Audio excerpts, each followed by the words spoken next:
We're going to start with the Fool today.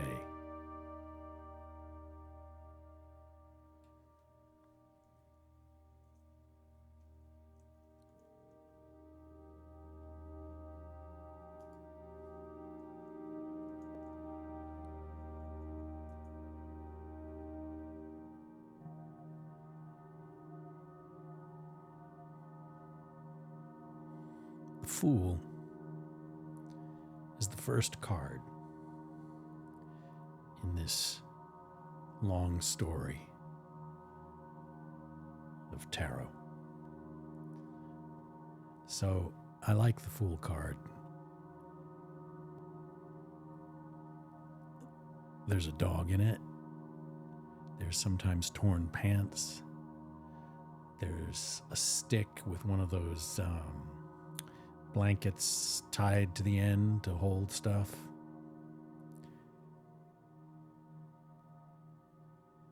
And there's the Fool, usually stepping along kind of lightly, a little careless maybe, not completely reliable as to whether or not he's going to fall off a cliff. The dog is sometimes tearing his clothes, sometimes just scampering around. The idea of the dog is kind of like the wild, natural world, maybe instinct, but also a kind of civilization. You know, the Fool is not bothered very much by the dog, regardless of what the dog happens to be doing. Usually dogs don't hang around people unless they enjoy them, really. And so probably the dog is with the Fool.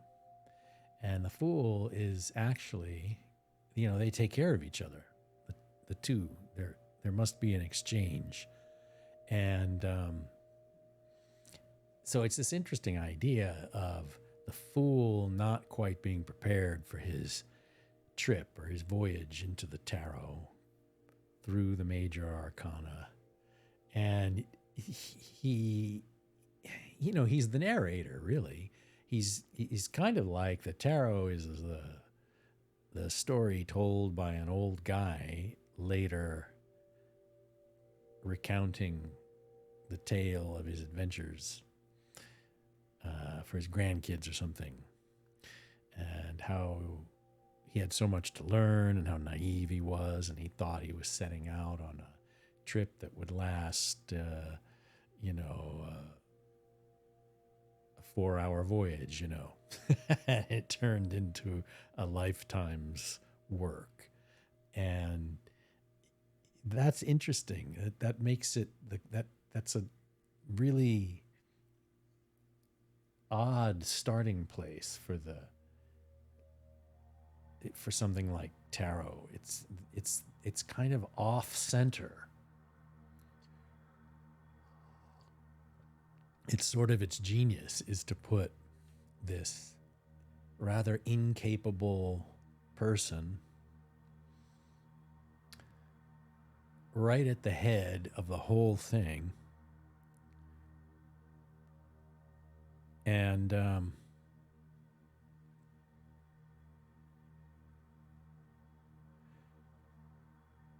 he's the lead character. He's the character who learns, who develops. He's us. He's the reader of the tarot, and he's the questioner also.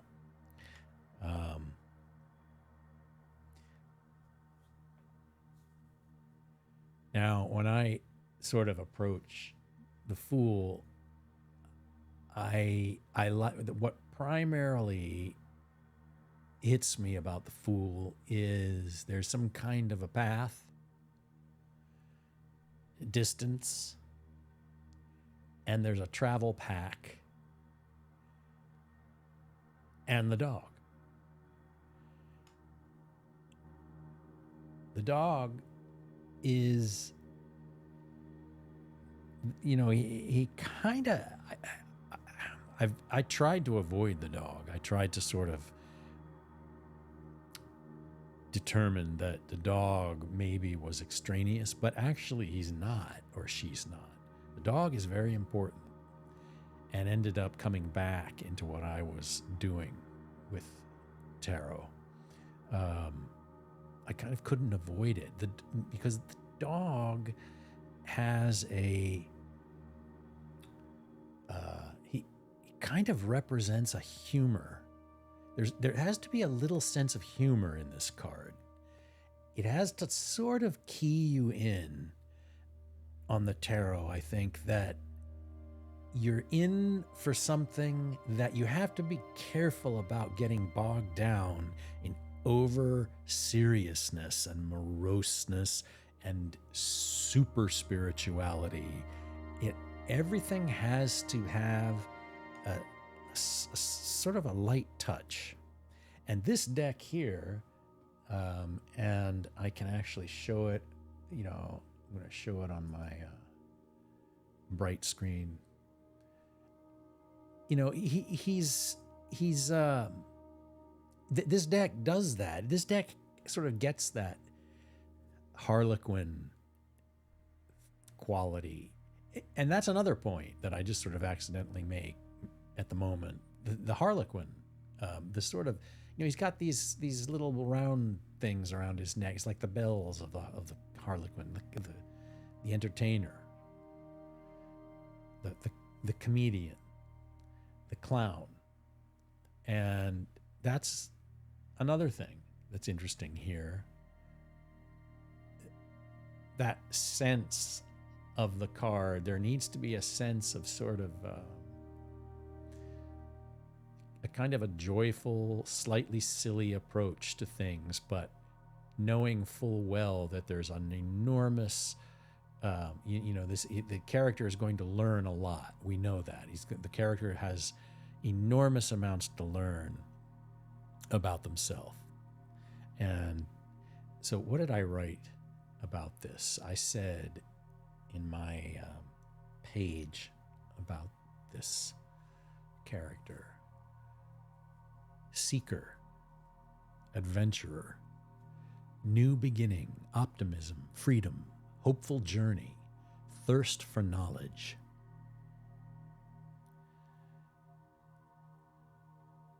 He is the eternal seeker, the wayfarer on the road of life. His journeys are not necessarily those of distance, but may be more profound voyages of thought. The fool's eagerness to move out into the world and learn its secrets inspires us all to look ahead to better things, greater skills, deeper loves, success, and happiness. He continues, in spite of hardships, always keeping his eyes to the future, carrying the little he requires and enjoying the vagaries of life as represented by the dog who playfully tears at his leggings. The fool may represent a course of development that you are ready to embark upon. He may stand for your instinct to get up and go, to move on with things, to leave the static mode of life behind. The fool, if reversed, can mean that these positive impulses and attitudes might run along unchecked and lead to an aloof detachment. Perhaps there's something reckless in your leaving or your mental wanderings. You may consider the reversed fool as something of a gentle nudge to get you back on the track of a healthy optimism in place of impulsive and ill-considered actions.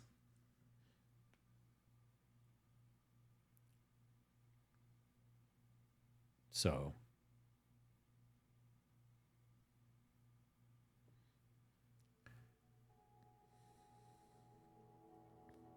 some of the terms used for the reversed fool are carelessness, loneliness, retreat, abandonment, lack of focus, impulsive actions, outsider extremism.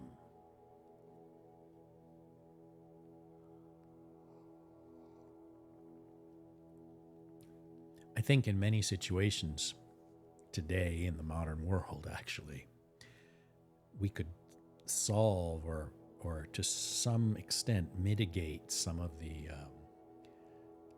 kind of tensions people have in their approach to one another, especially on things like social media.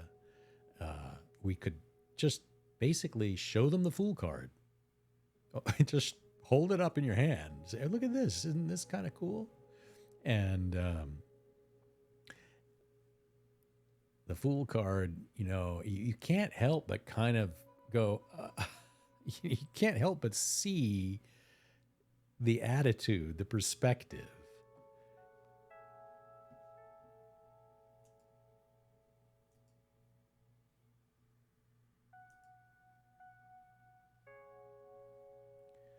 So there are a lot of interesting ideas about the Fool out there, but I think primarily it's the sense of he's the narrator, or she, the narrator of the story, the wanderer, the traveler, the student, the apprentice. There's a lot in common with the court card called the Page and the Fool. The Page is that young representative of the first steps into something without a complete understanding, not yet having mastered anything, but having incredible potential, being very excited in spite of one's dim awareness, one's naive youthfulness, or whatever you might want to call it. But yeah, you have to start with the Fool, really. So that's why I thought it would be good to maybe start one of these that way. This is the Tarot of Marseille deck that I'm referring to here, and the ripped pants being one of the significant features of the Fool in this deck. Very old deck, and what happened was, the deck of Marseille. See, Marseille, the city in France, became the center where a deck of cards started getting printed. A deck from Italy, and Italy was a place where they had the game tarocchi, and then they started evolving it from that to having the major cards, the big face cards. They were added in over some time, and then so it traveled to the city of Marseille, and that's where a bunch of printers would churn out these decks, and that's how. And then one particular printer became the first printer to really sort of set down the Tarot of Marseille deck that we know that this image of the Fool is from that. All these cards here on screen are from the Tarot of Marseille, and so the original of it was in Marseille, and this printer was the one that first was like, okay, this is what it is. This is how it has to be, and it came from Italy, which is kind of interesting. It came from the north of Italy, up near the mountains. But there's all kinds of stories about tarot having connections to other places, and some of them are kind of like silly because there's absolutely no proof, and there's like no evidence anywhere anyone has ever found apparently for an Egyptian, going back to Pharaoh's connection. And there's a lot of sort of, I was listening to someone interesting actually just today talking about alchemy and tarot, and I actually love that subject. Alchemy is fascinating even while being sort of disturbing in some of its ideas. And but the thing is, and I've always sort of related tarot to alchemy in a vague way because of the process of development and the sort of idea that you start out with this unformed person, this sort of low down on the scale person. And I mean low on the scale in the sense that he doesn't know anything yet, and he doesn't see himself fully. Actually, that's debatable too. He doesn't. Well, so the idea of development from something that you assume to be a base metal like lead, and coming out at the other end of the process as gold, this miraculous transformation, which plays roles in the development of psychology all through the 20th century. It has had its effect on things, and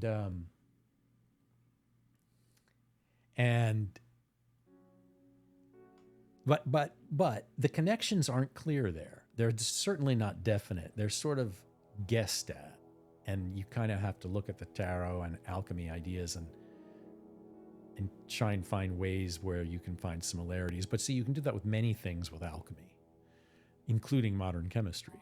So it doesn't. You can't really tell if you're fooling around or not. It's hard. But here's the other thing about the Fool that's tricky.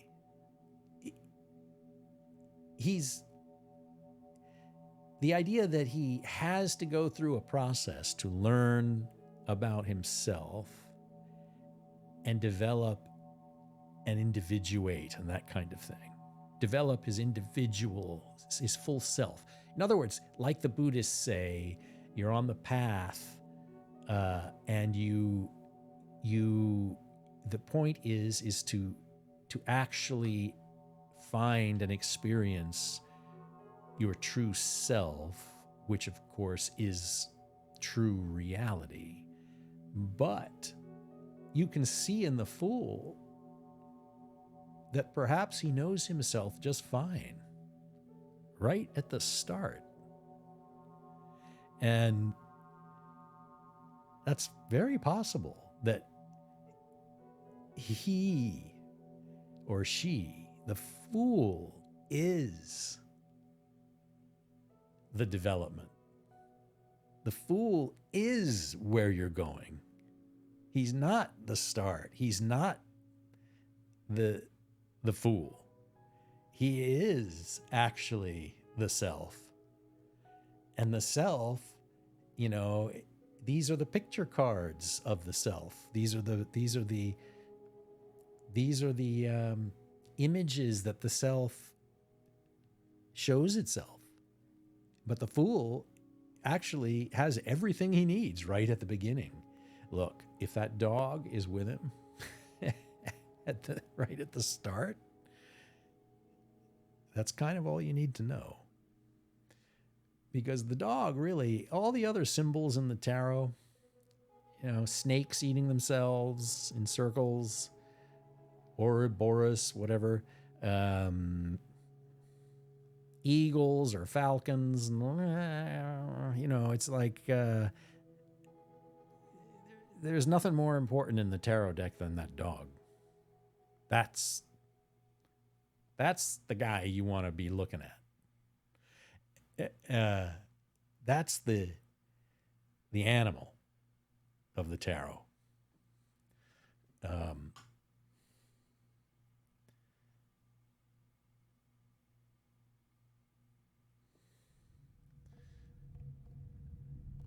so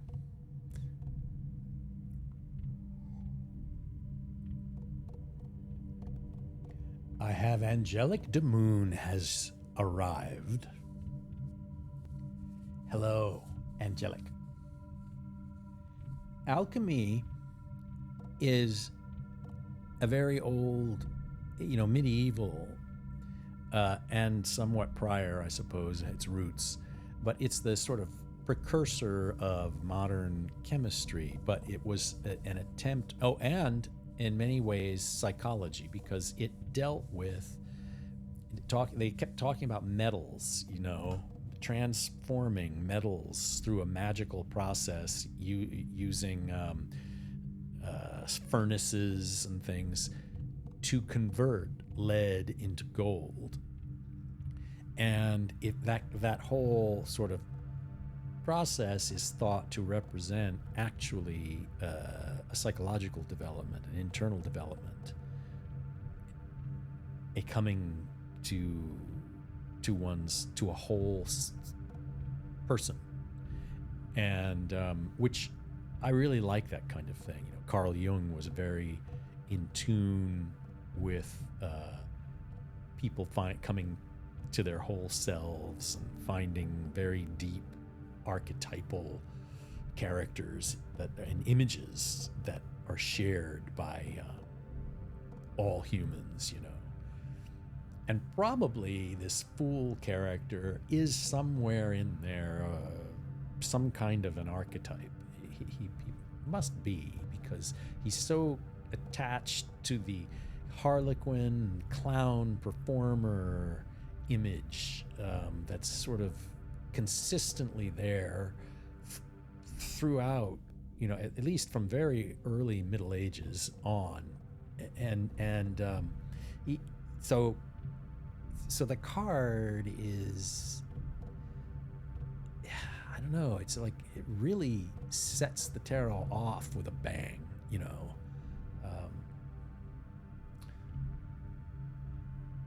Now, Angelic, you're asking a question. Is alchemy like chaos magic? I don't really know anything about chaos magic.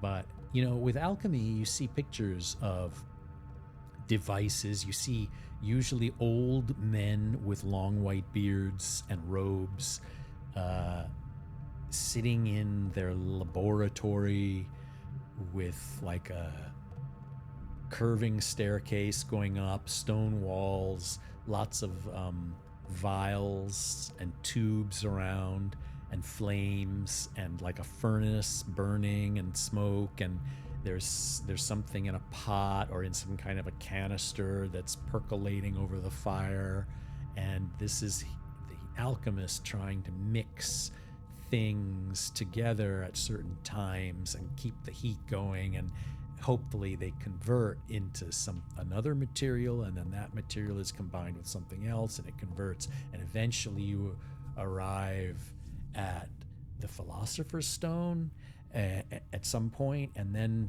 that is what allows you, I believe, to get to the final stage, which is converting to gold, I think.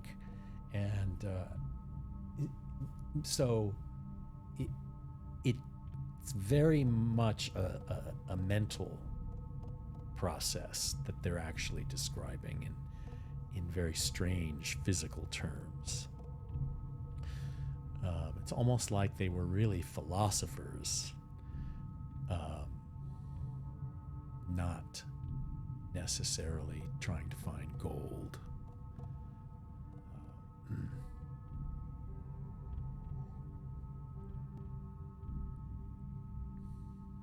So, and then so you've got this character, the fool, setting out And then instantly, what happens? Like, what does he do first? You know, where does he go first? Magician. And so the magician shows up. And so we go in one step from this supposedly inexperienced, naive fool to a real pro, a real clever character who is a master of anything he turns his attention to, or her attention to, and can literally make things go po-wham out of nothing almost. Literally a magician. It's just an interesting jump right at the start of the story. You know, I'm trying to figure out how that relates to like fairy tales.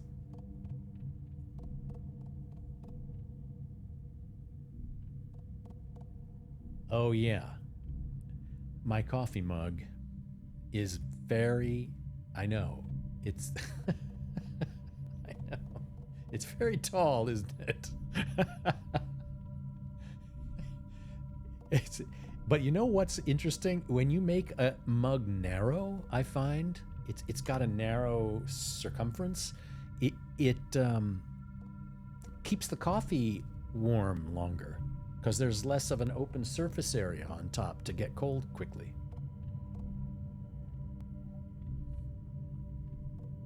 That's right, Angelic. Fool to master in one step as if so easy. Yeah, that's the whole thing. It's like, how did that happen? Why not go from fool to something a little more confusing? Like even the high priestess, because the high priestess, then I think she comes next after the magician. But there you go. You're going with the high priestess. She's really a great card because what she's doing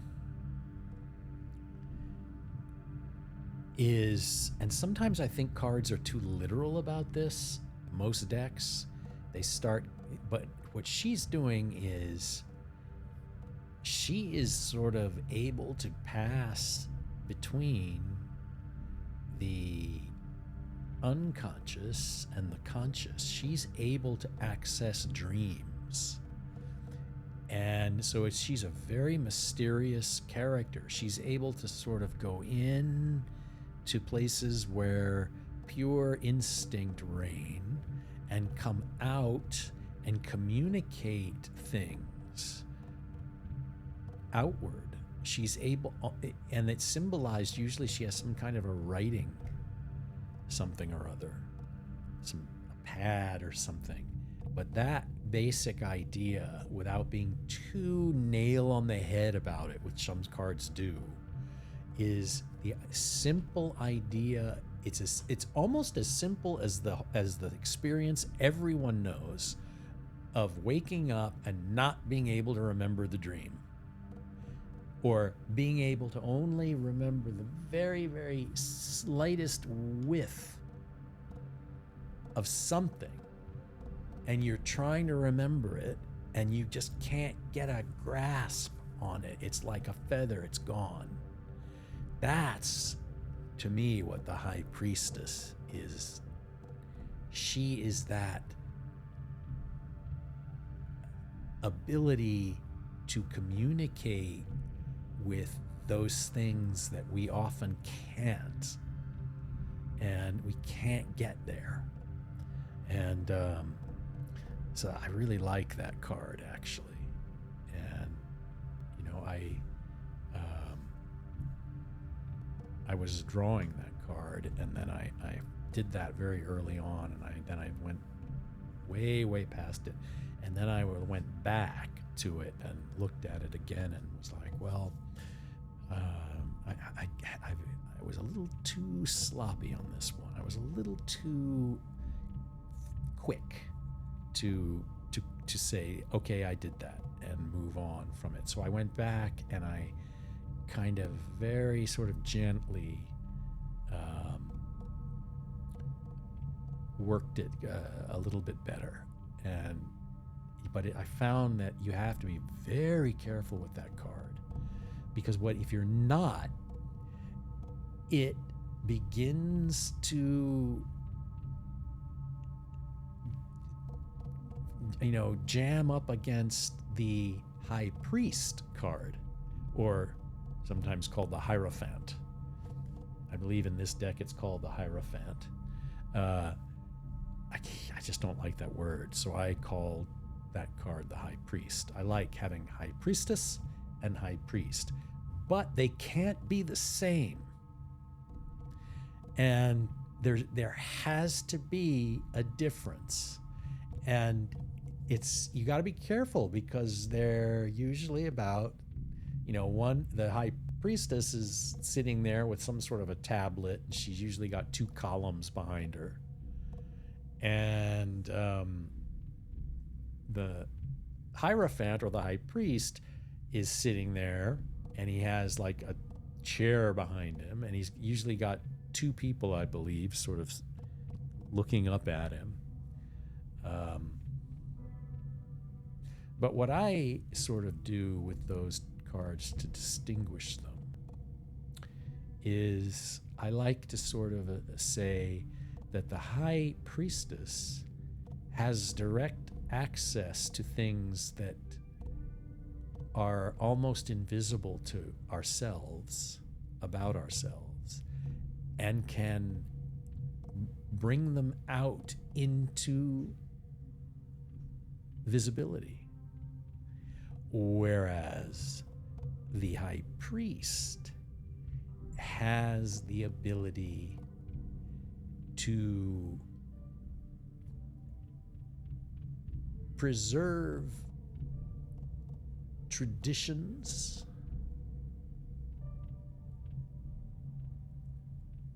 and educate people about them, but also he is the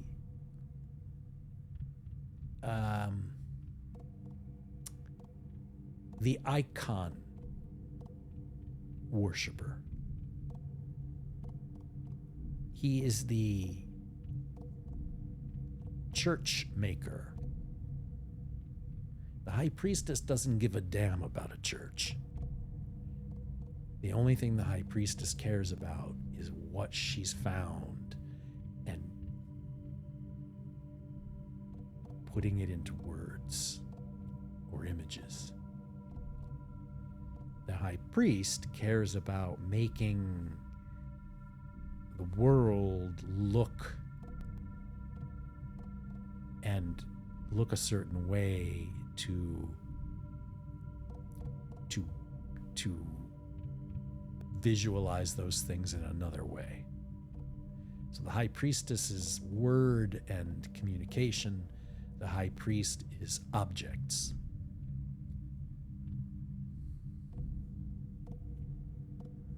And angelic, you are saying you struggle with the High Priestess energy coming in your life in the past.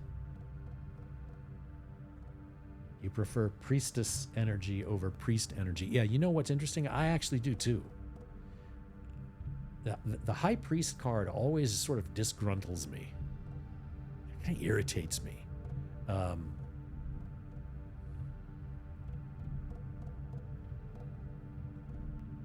not sure why. Maybe I have authority figure problems. It's quite possible. But isn't it reasonable to have authority figure problems? I mean, how many authority figures should we really respect? Maybe 2 over the last 40,000 years? Maybe? maybe 2. I mean, there really aren't any authority figures. They don't really exist. There are usurpers.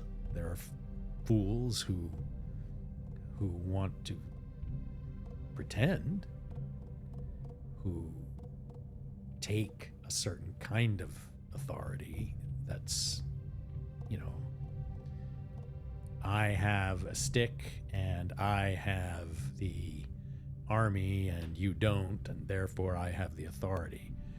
Well, if you respect that authority, you're a slave is what you are. And that's not good. So that really, respect for authority figures is thrown around and used a lot. You hear this phrase all the time. I was raised to respect authority. Well, no. What actually happened there, bud, is you were raised by a nasty dad who probably enjoyed hitting people. That's what happened there. You just don't want to admit it, do you?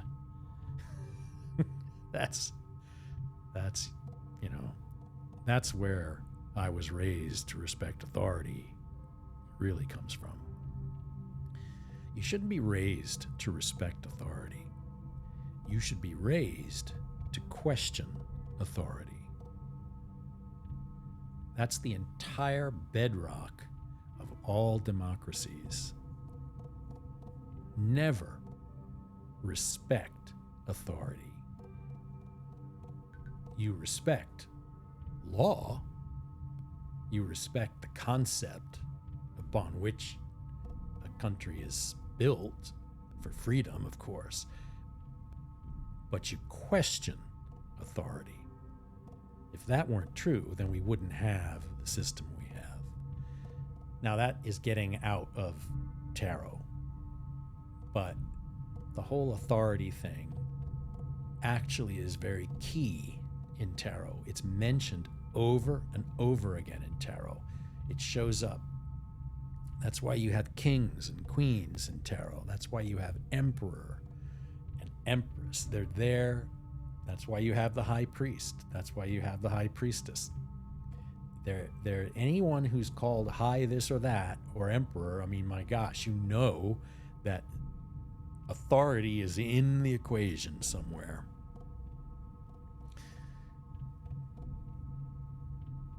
But you don't respect authority, because that implies that you take what is given from authority without question. And of course, that is the death of all things throughout all of human history. It always has been. People who don't question authority lead to chaos and crumble. That's what happens. And so I like the fact that they put these things in tarot that are sort of, they have that irritant quality that that guy, I don't know. It starts to show up again in the tarot in the Devil card. That sense of authority becomes in the Devil card, where you have again 2 people facing a figure who's looking down on them, but then it's in the Devil card, it starts to become warped and it becomes literally enslavement in that card. So angelic, yes, it reminds you of the patriarchy. Yeah.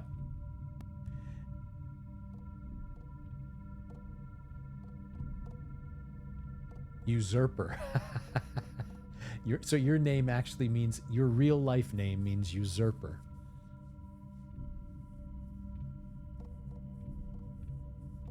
Respect those who treat you with respect, and respect is mutual, yes. Yeah, absolutely. And look, of course, the things I'm saying about respecting authority are, of course, if you don't show disrespect to authority. That's not the point I'm making. The point I'm making is the key fundamental idea about living with authority is not to respect authority. It is to question authority. And questioning authority can be done while also respecting authority. But the respect is not the key. You have to always question it. Otherwise, you've got a dictator. Anytime you can't question authority, anytime you have to respect authority, and that's all you can do, that's called a dictatorship. It's called a kingdom. Or what else would it be called? That's what it is. Even if it's a good king, a good king who does tarot, even then, it's still a good king is still is just a good dictator.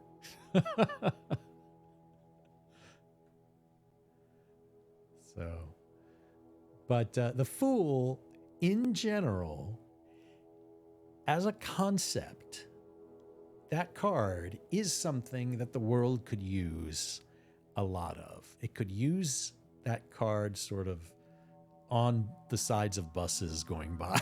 You know what I mean? It could just be, it's a helpful idea. Hey, don't take yourself too darn seriously. Be good to the dog because the dog needs you and the dog's happy and can show you how to be happy. And don't really carry more than you need. And enjoy the trip, and you actually are far better off and happier than you think. That's kind of what the Fool is doing. So,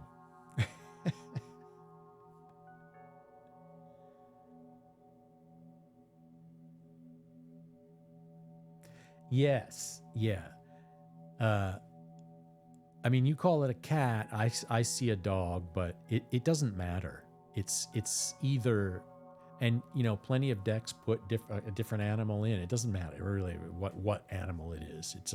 The idea is that it's an animal that is along on the road for the trip.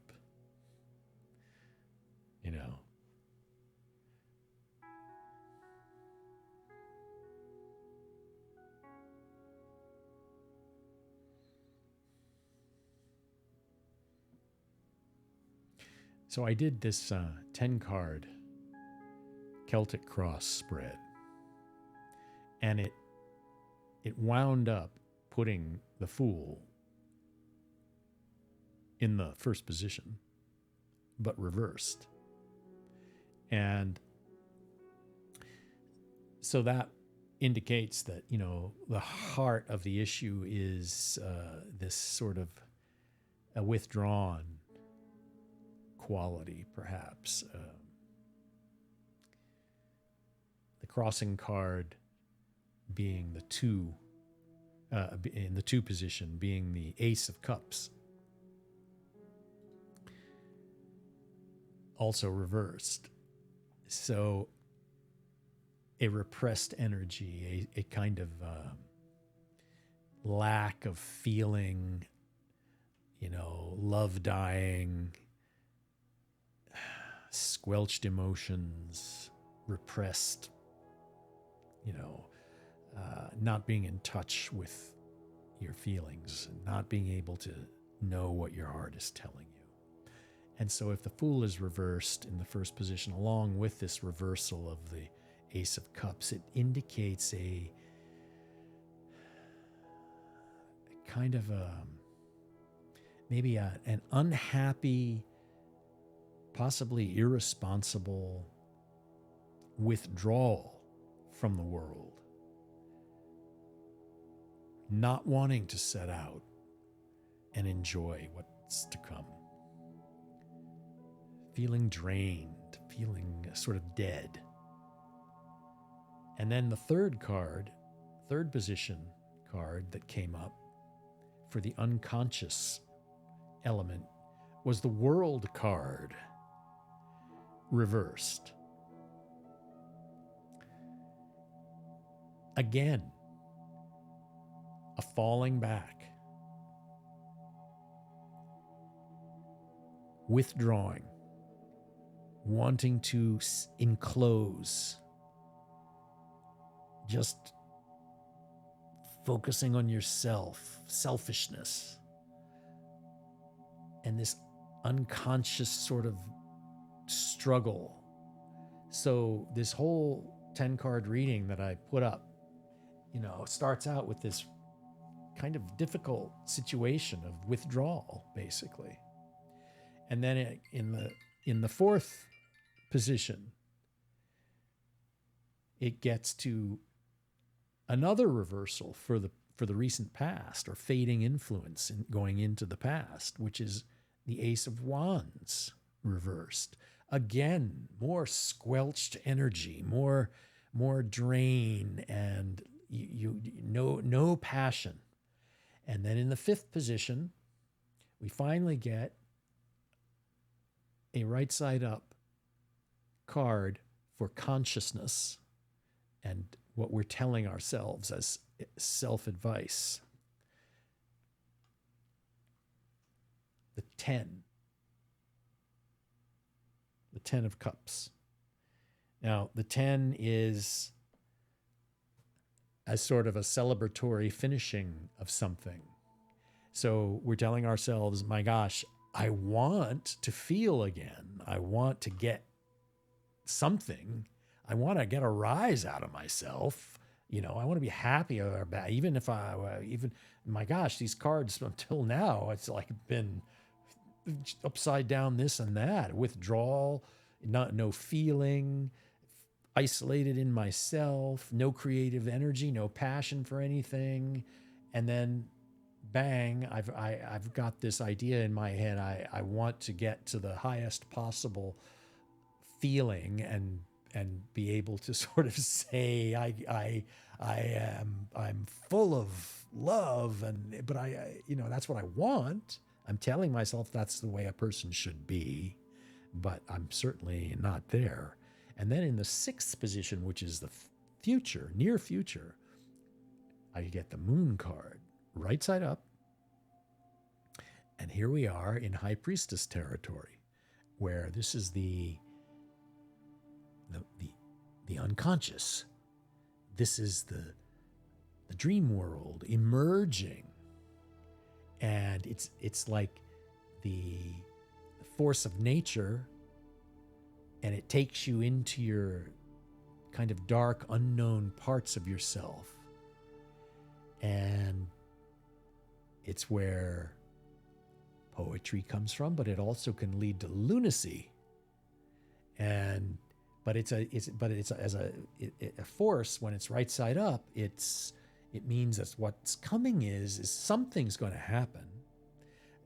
I'm going to be able, maybe it'll be as simple as one dream that basically I go, oh my gosh, I have this dream, and now I have a whole new sense of what's going on with me.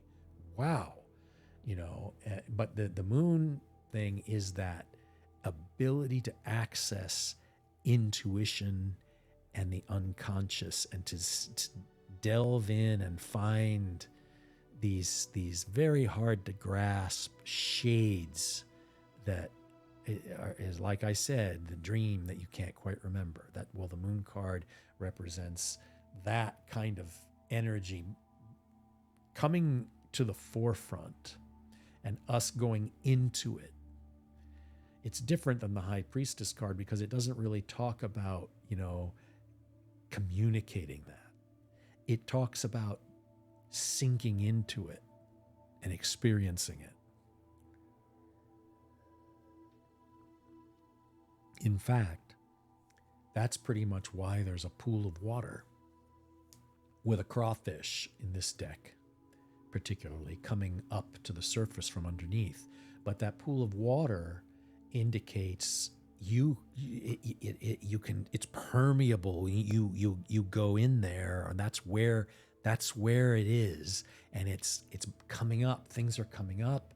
The moon, things are coming from the moon. The moon's reflective though, but so is the pool of water. It's really an interesting idea. The reflections and what's inside underneath the reflections. But that's what's going on there in the near future in this reading. And then the seventh card, personal self-image. Basically, what I tell myself about myself. And here we are with Six of Swords, which should be a cheerful, sharing, joyful card, but it's upside down. We have another one.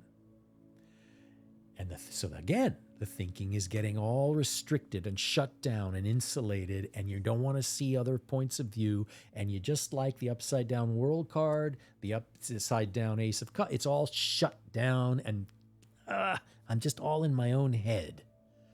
And so here I am. I'm telling myself, okay, that's me. I'm Mr. Shut Down and stuck in my own head. I can see that. At least that's true. I can see that that's me. Boy, what a dimwit I look like. And then the eighth card, outer social influence, sort of like how we imagine other people may see us. And now we get the magician. Perfectly upright. So, okay, so maybe other people think I'm some kind of a real master. They think I'm like awesome. Little do they know that I've got all this crap going on. And here's this magician image I'm conveying to the rest of the world. Well, yeah, I'm going to take this with a grain of salt, because what these people at the local bar think I am, ha ha ha, the joke's on them. Okay, that's what this card is doing. And then we go from that to the ninth, the penultimate card, the hopes and fears. These are my hopes and fears. This is what I kind of like, okay, well, and it's an upside down card. Again, King of Swords, the mind. You know, earlier on we had the upside down Six of Swords, and now we've got the upside down King of Swords, which means, you know, probably a poor use of my intellect, probably being very self-involved again, and probably trying to, you know, put things over on people and take advantage of things, and not being very nice, and getting into a lot of conflict and arguments. Well, this happened. This is what I'm afraid of. I don't want that to come. That's why the card is in the ninth position. I'm worried about being that guy.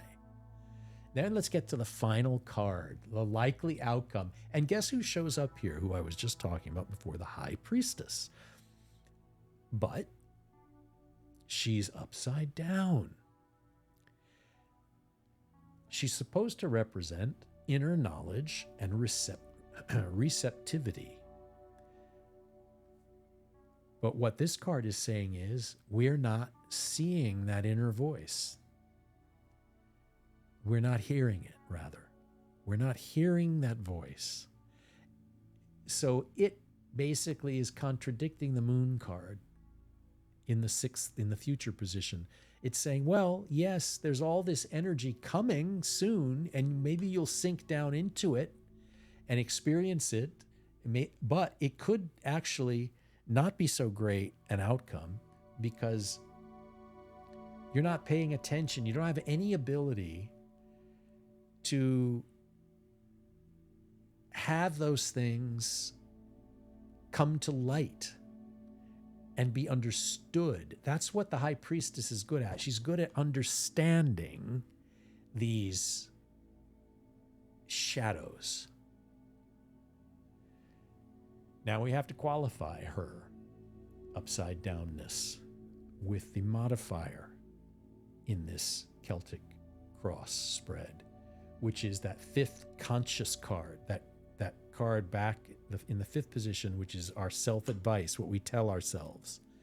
And that was that card, the 10 of Cups, where we tell ourselves, I want to be the guy that feels that I want to be full of love and I want to have feelings again.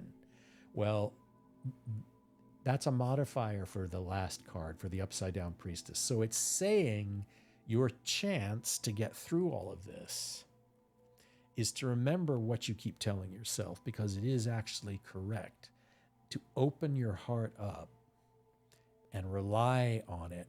Find what you actually love and what you really feel about things, what you really feel about yourself. Access your feelings as much as you possibly can, and that will change the outcome, and that will begin to allow you to move out from being isolated within yourself and become more connected to your own inner voice. That's why I like the Celtic Cross spread, even though it's kind of it's one of those classic tarot spreads. And I mean, basically, I think any tarot reader would assume they would have to at some point learn the Celtic Cross. It's the standard, I believe. Although 3-card readings are used most often, as far as I know, almost everywhere you go, they're actually really useful. Because if you're going to read a Celtic Cross for a person one-on-one, I think that you probably need to do that in a 1-hour time frame. I don't know if you can really squeeze that into a 30-minute reading, because the Celtic Cross really the reading has to happen, but then it has to allow for stepping back through the cards and going over a few things again and drawing a few further connections. Like you look at interesting things, like you say, well, the card in the 3rd position, actually its connection to the card in the 4th and 5th position, and then talk about that relationship a little bit. So you have to have another half hour to do a few other little combinations within the 10 cards. And I think that's really the only way to do a good, solid 10 card. That's just me. These are totally, these things with tarot readers. Another tarot reader could absolutely disagree with my point.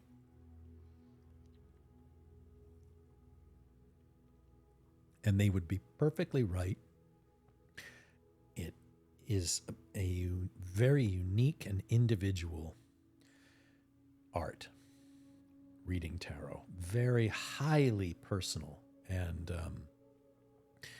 I think that, it really should be. And everyone should read differently, because a person who is getting the reading, they don't want to have a professional by rote programmatic reading of tarot, an impersonal by the rule book reading.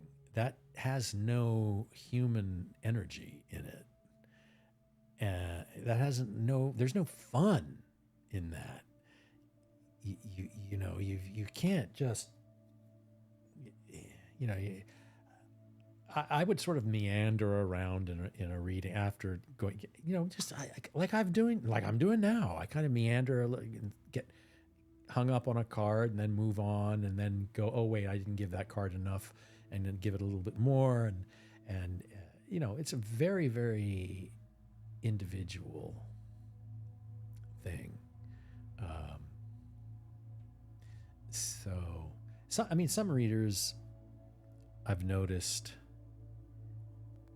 they're very quick and a little flippant Usually they're very young, but they're a little on the flippant side, like a little kind of like snarky funny. And that also has problems. I'm not sure a client really wants that usually. I think they want a little bit more, there's mystery in the tarot. And so a querent, a questioner, I kind of don't like the word querent. It just doesn't, it doesn't trip off the tongue that well. They want a little mystery from the tarot. They don't want it to be, okay, so this brings me to other tarot issues.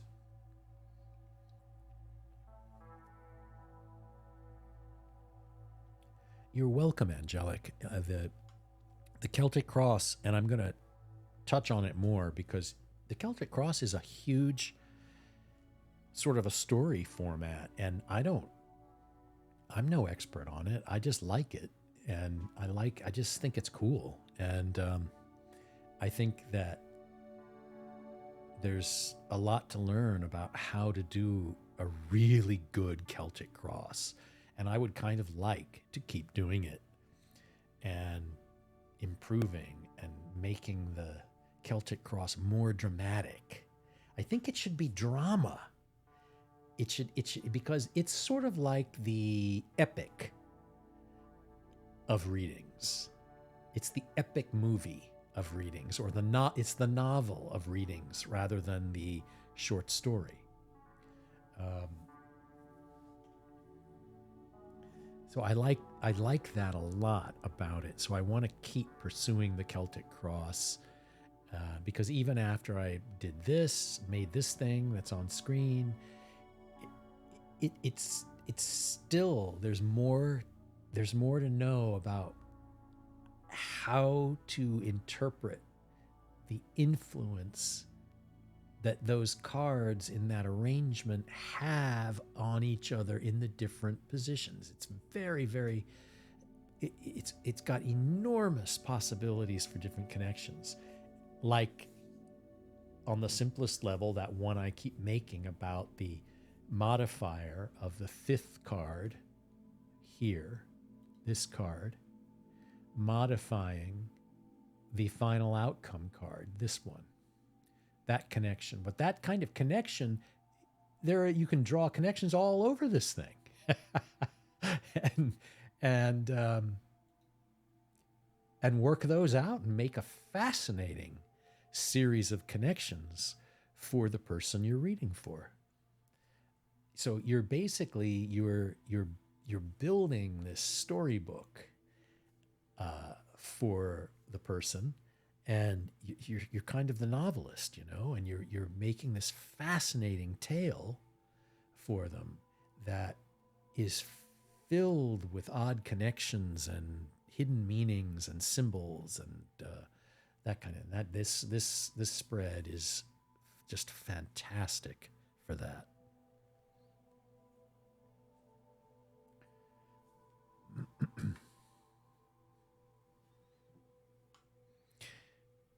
I've been playing my soundtrack music again, quietly, under the surface here.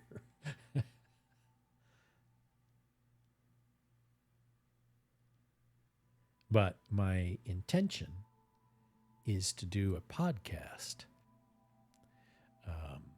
because I have everything required to technically to do it. So I actually began earlier this evening setting up the podcast.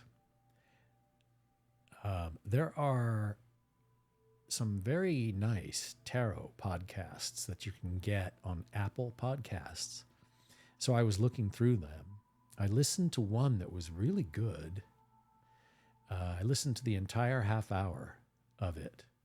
A woman who runs this one, and she was talking to another woman who is well known for creating a tarot deck. that became very popular.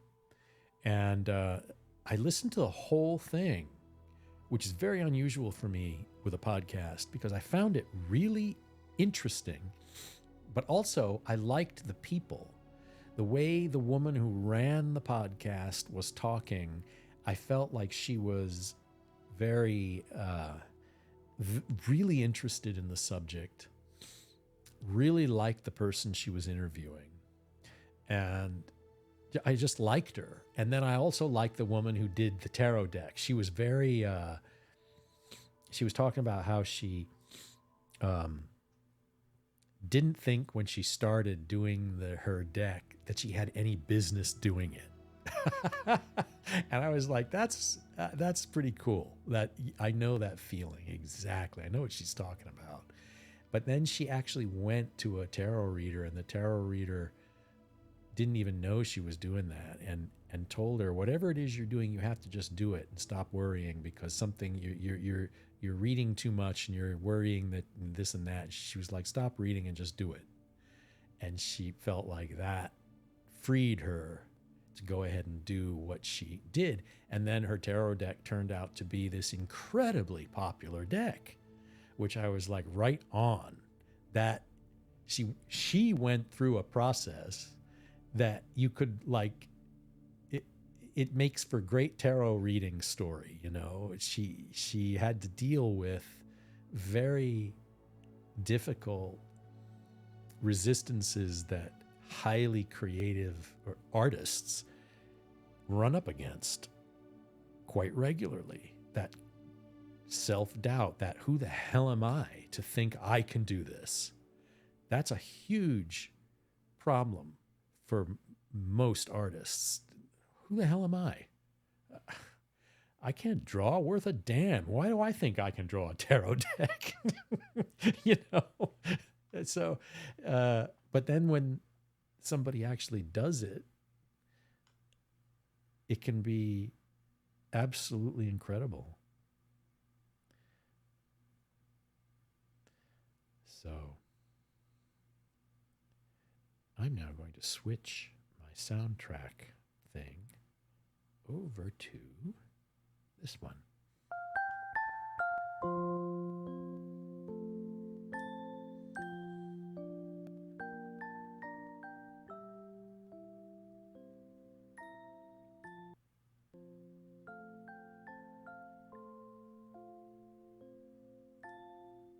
That's not too bad, I don't think. We'll see. But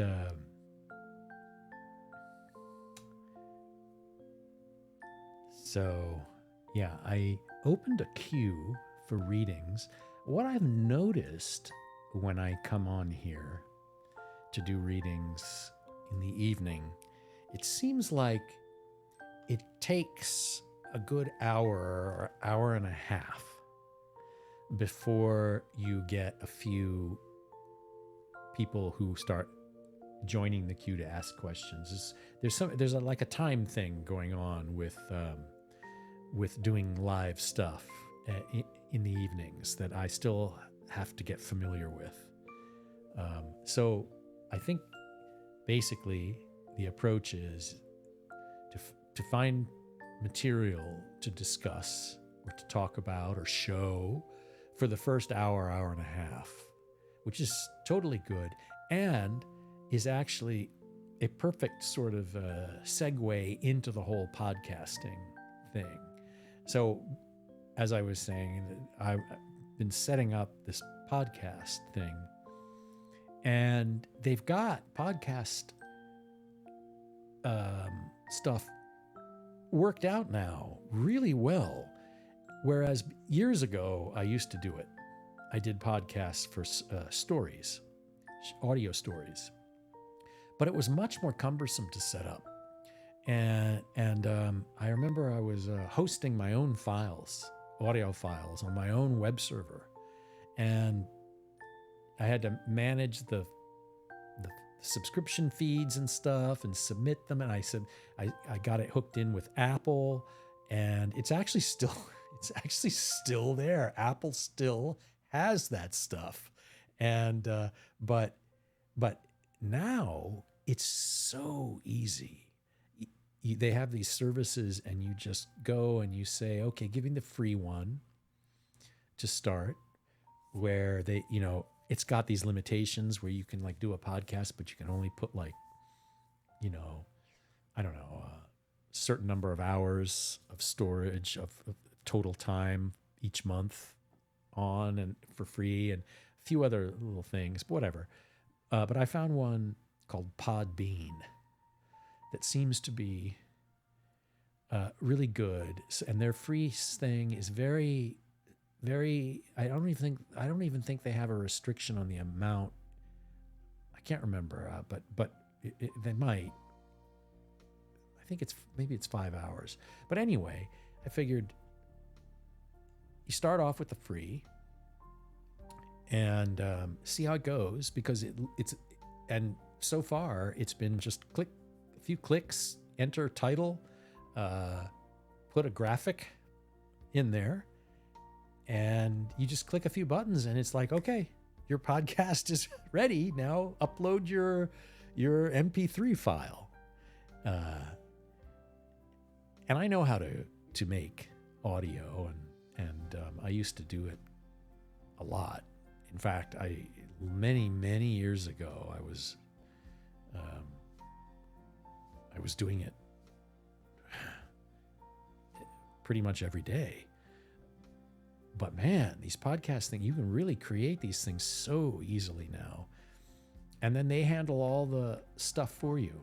So they, submit to Apple as long as you have your image and everything you have your proper audio file, and they'll just submit it to Apple everywhere, and then it can show up in these podcast things, which is actually quite nice. So I was looking, and I must have found, like 30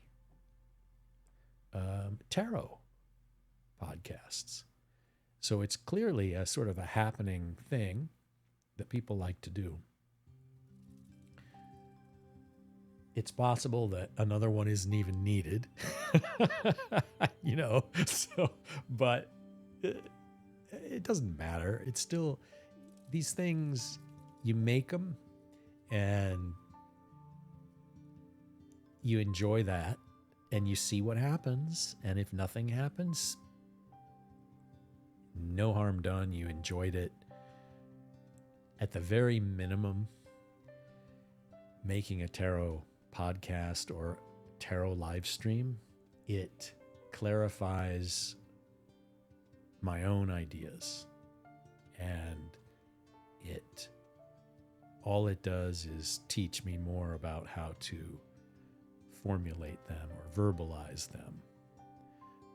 And you hope that you find that some of those ideas or ways of expressing ideas that are shared by lots of people, you just find a nice way to phrase them and make them understandable to people that might not have any contact with them. So it's going to be a fun thing to do. And I like little things like, the whole pod where you make a little bit of music as a little opener, that kind of stuff. It's fun, laying in little tracks, and it's good. But in the past, I've done things like narrate entire novels for audio. I've done that, and I remember I did Robinson Crusoe years ago, and it was always a great evening to go into. I had a little studio, and I would get my coffee just like this. I get my coffee, and I would go in for an hour and a half, and I would sit down, and I had everything set up. Of course, then I didn't even have a microphone as good as the one I have now. And I would read one or two chapters. Was it chapters in Robinson Crusoe? I can't remember. But I would read, 10 pages and get it down, recorded. And then I was releasing those. Each I would record, and then the next day I would use the audio editor to, polish it out, get any noise out, cut the mistakes. If I stumbled around or something, I would always stop and then keep recording and say it over again. So I could cut out the bad bit of, stumbling over the words. And then I would lay in a little intro music sometimes, like a little jingle to start the chapter. But those are great because at that time, that was kind of a new thing then. And people were like, oh, another chapter of this. And you'd get like feedback. People say, oh my gosh, when's the next chapter coming out?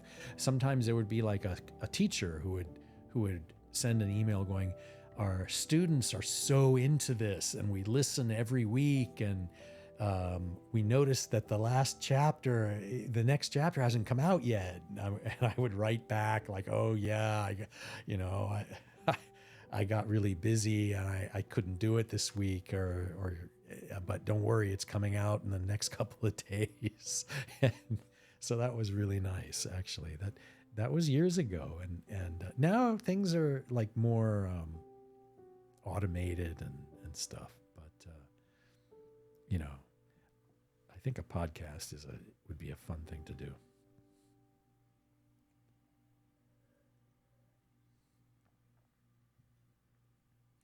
Oh, and the other thing is, it's Friday, although I'm sure for some people it's Saturday. And Friday, who the hell's going to be coming in for a tarot reading? It didn't even occur to me. I'm like the only one sitting around doing tarot stuff on a Friday night, I think. That must... I better get out. You know what? I'm going to get up out of here and like go out and... Oh, man. Doing tarot stuff on a Friday. Well, there's worse things I could do. Not sure what, but...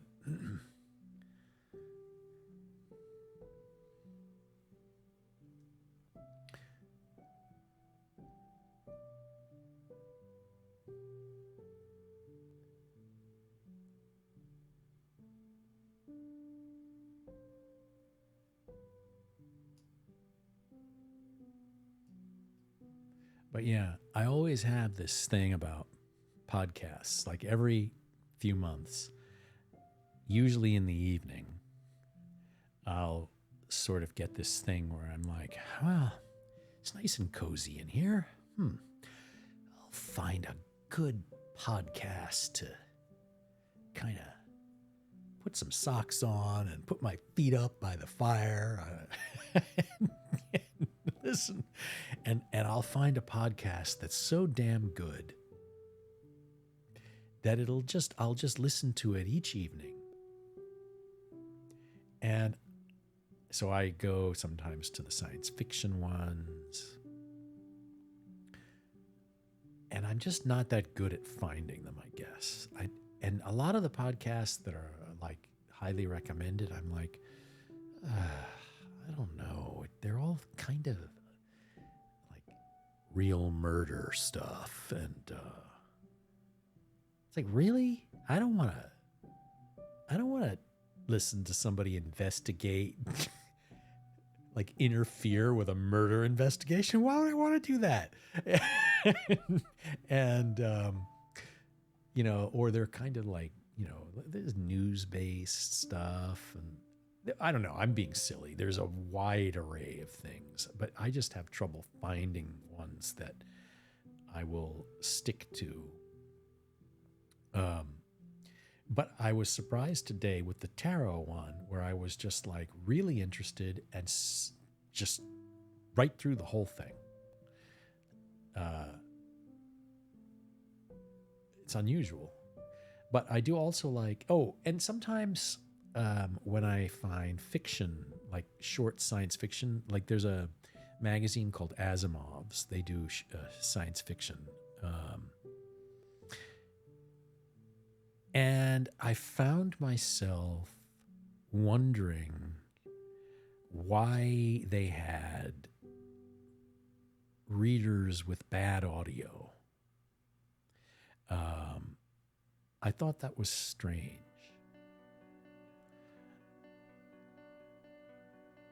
And the reason I say that is because it's not that hard now to get good audio going. Role-play servers, private role-play servers, some of them require that you have good audio, and they do a live audio interview with you before accepting you into their role-play server to make sure that you have really good, solid, crystal clear audio, which usually means having a good microphone that is what they call an XLR microphone, or a really good USB microphone, a standalone microphone. And so I was like, why would a podcast from a magazine, an anthology magazine, not make sure that their reader had solid audio if it's so easy to do so? It's just one of those things I'm always wondering about things like that. Should do a reading about it.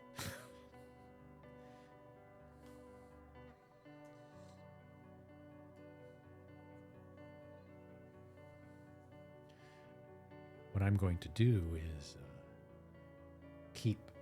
I'll keep going with this stream for a while. It's only been an hour and a half, and we'll see if, as sometimes happens, usually I think sometime around 10 people start, a few people will come in with some questions.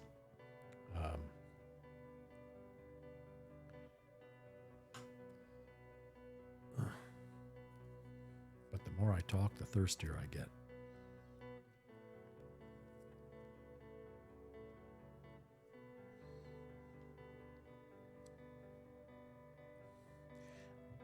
I want to delve into the moon card a little bit,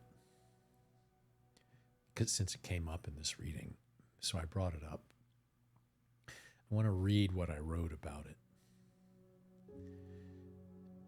Subconscious mind, poetry, creative impulse, intuition, motherly love, feminine energy, dreams, imagination, moodiness. The moon gives us a glimpse into the mysterious, dark, subterranean inner world of dreams. The power of intuition is ascending to expose the subconscious mind and to unsettle the rational order of things. The moon invites us to acknowledge our wildness, our feminine mother nature. This is the realm of poetic thinking, the wellspring of unknown inspiration. The watery depths are welling up, and we feel a dangerous hint of insanity. This is where creativity begins. This is the part of you that speaks in dreams, beginning a process of new understanding and wholeness of being. You may want to enter the watery nature of your depths and explore a more instinctive and unrestrained approach to life or a situation.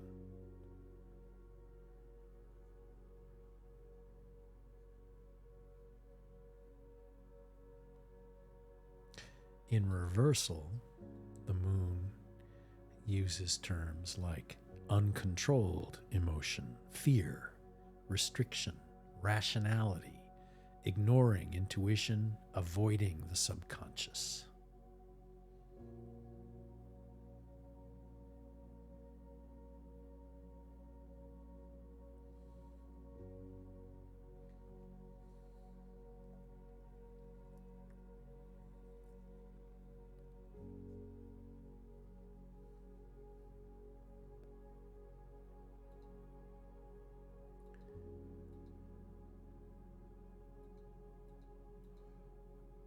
the interesting thing about tarot, that one also can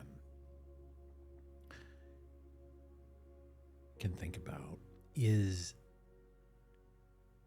it has an effect on a person simply when looked at without a lot of analysis. The impressions it makes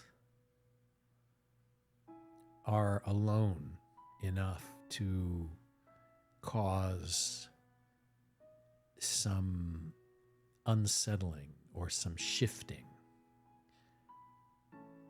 in a psyche, or in your, just in how you think about things. It causes these little shifts.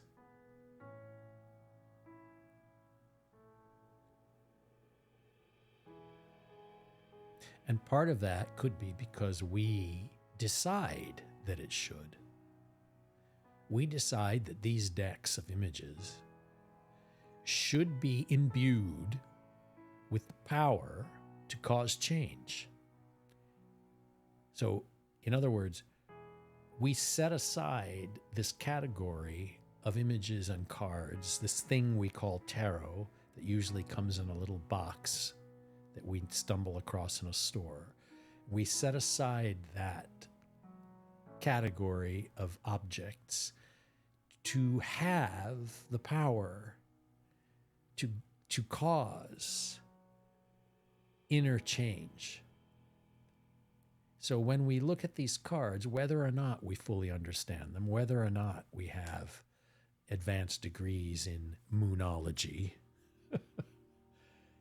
we allow them to have this effect on us that we assume is there. We grant it access. We make tarot the key to our selves. We make it the key. It doesn't just get that power from history. It doesn't get it. It gets it because we've heard about tarot, we've heard some things, but for some reason we give it this power, this respect.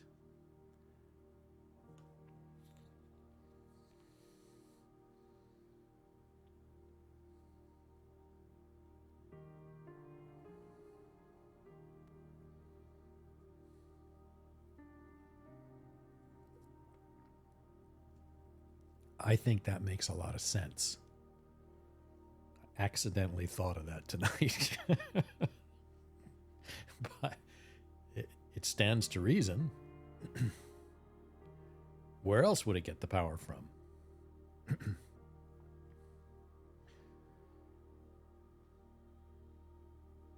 It doesn't get it from the ink. The pictures are different all over the place. Every tarot deck is different. It can't possibly be the exact image. The images, some of them are wildly different. And so it's the concept of tarot. It's the word. It's the idea of this magic box full of magic things that have the power to do things to us. But we decide that power is there.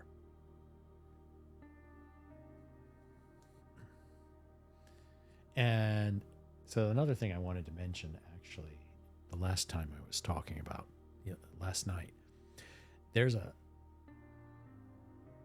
very famous, great silent filmmaker, Sergei Eisenstein. He made Battleship Potemkin, Ivan the Terrible, back in the 20s and early 1900s. But he developed a theory called the theory of montage. And his observation was that you could photograph a person looking out a window, say to the right, and then you could arbitrarily take an image of a ship in the fog and show that next.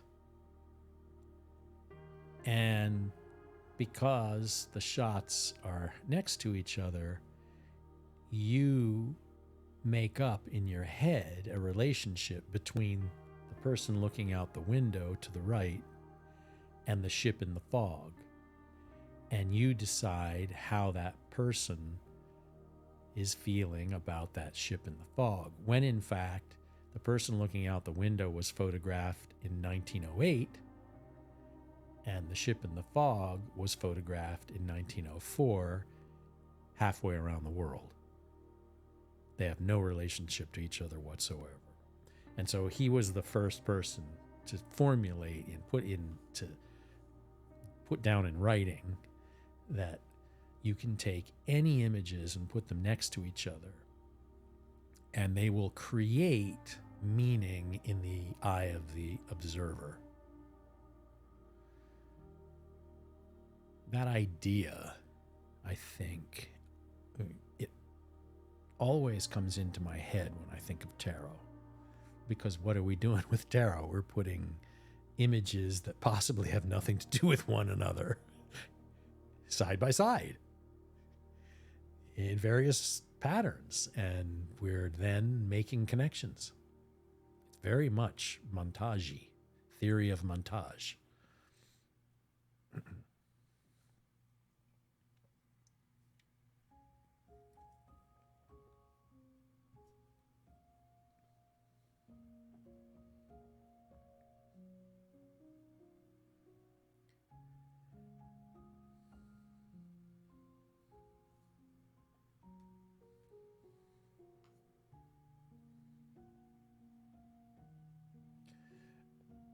Well, I think that's a good bit of tarot discussion.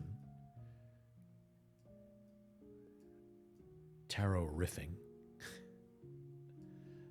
for this evening. And I think that I will wind it down, and I'll try to return and do another episode in the next couple of days, if not tomorrow.